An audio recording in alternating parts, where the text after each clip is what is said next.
Well, I was in for 15 months, which was considered World War II. And when the war ended, they didn't need us anymore. Okay. So I have you as October 1st of 1944. That's in. That's when you went to boot camp? Yes. Okay. And then you got out April 5th of 1946? I don't want you to feel like this is cheating now. No. But it was not boot camp. Oh. It was a college, and we had the use of the whole college. Half of it went for the Marines and half of it went for us. We had a good relationship in spite of things. And that was in San Diego. So you see, I got a long way from home. Is home here? Yes. Okay. Home is here. In? West LA. Okay. So when you served, what was your primary job in the Navy? Transportation, I guess, would be a light way to say it. I was checking the traffic between any Navy base or any plane in the Navy using a facility to land in, and also those coming off of the carriers. They would fly in and land on the way to Washington, and we would give them all the stuff they needed. Mainly we had planes coming in and out from the ships. I guess it was practice.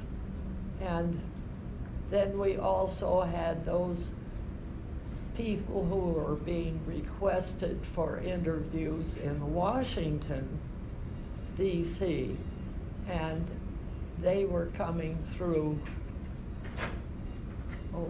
the big admirals and all that stuff. And there was one who said, "I've got an empty plane. Anybody need a ride? Can you envision that with some of those fellows?" Okay. Oh, but on the way, I had to stop. Okay. There was a special program going on in Chicago, Illinois, and they had an LST, which was one of those big ferry ships with an open bow.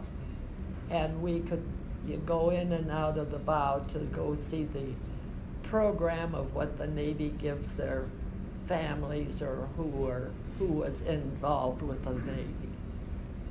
So that was a special 6-week stop. Okay. So were you a W.A.V.E.?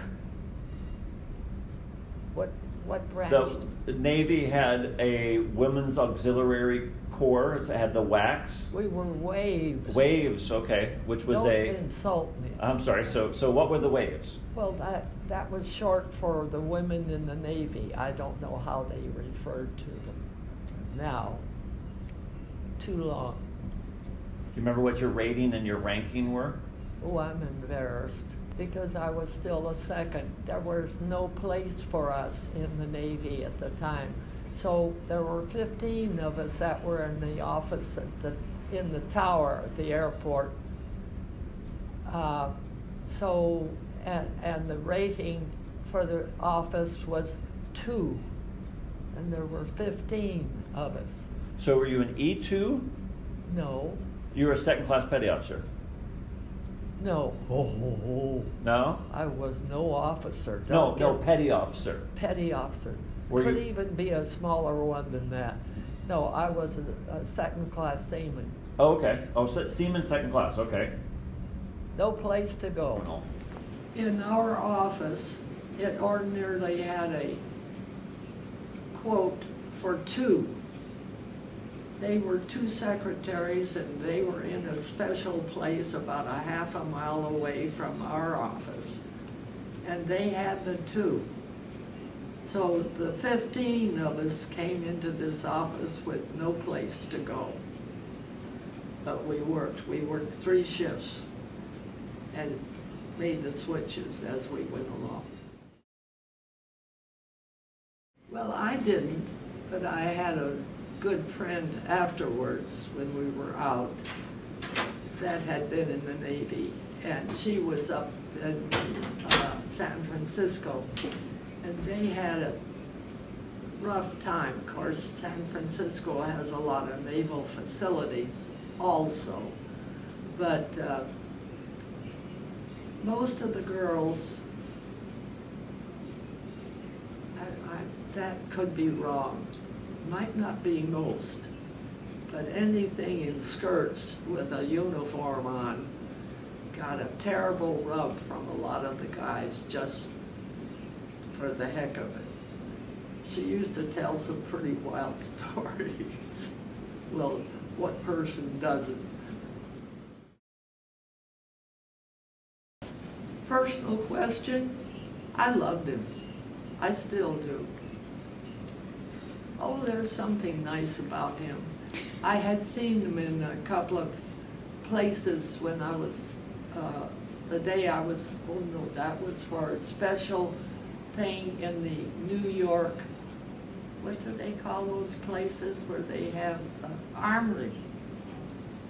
And we were waiting, of course, the president, we were there to see the president, and he was there to say hello to the troops, and there were troops, the solid inside line of the armory in New York. Don't ask me where in New York, but we got there on some kind of something. And we waited and waited and waited. This is the prime thing they do, make you wait. Some of them passed out or would faint. And it was different. It was the armory, and they were full. There was no spaces at all around waiting to see the president. Well, about 45 minutes or an hour or something like that, some of them had fallen to the floor in a faint or asleep. And so, but when he came, there was a big rustle. Wake up, attention. And you stood up and at attention, and he drove by very slowly, waving to us. So that was the honor that we had. I don't know what he considered it, but the president at the time was Roosevelt. But that was a special situation for those of us who were in the cold New York and the master of the services.